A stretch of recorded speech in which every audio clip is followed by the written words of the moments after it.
Is that technically possible? Probably not. 47 years, I've never been speechless. But in truth, Jeremy shouldn't have been that surprised, because as we were learning on our travels, bushcraft car maintenance is quite an art in Botswana. And that in turn made us think about one of our esteemed BBC colleagues. You know Ray Mears, the chap who's always walking through terrain just like this, explaining how you can make, I don't know, a multi-storey car park out of that. It's all very interesting, but he's never put a motoring slant on it, really. So we thought we'd give it a bash. In a section of the programme we're going to call Mears My Ride. For example, this component down here on Hammond's car is a leaf spring. And if that breaks when you're driving through the bush, you're in big trouble. Or are you? What you need is a piece of mapani wood and a penknife. You whittle away at this for some time until you arrive at a leaf spring, such as this one that I made earlier. For example, you could be travelling through the jungle in a low-slung car such as, say, the Lancia Beta, and you come to terrain where the bumps are too big. You're going to ground out. You're in big trouble. Or are you?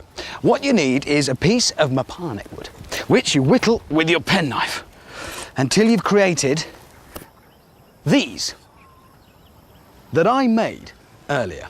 Simply pop them on top of your suspension spring and you're saved. For example.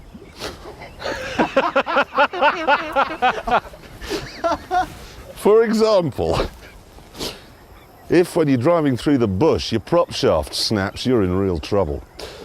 Or are you? Because what you need is a piece of mapani wood like this, which you whittle away with a penknife until you end up with something like this that I made earlier.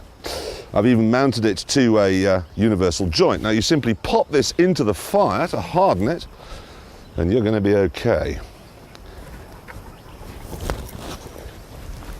The only problem is, chaps, mapani wood is an elephant's absolute favourite food.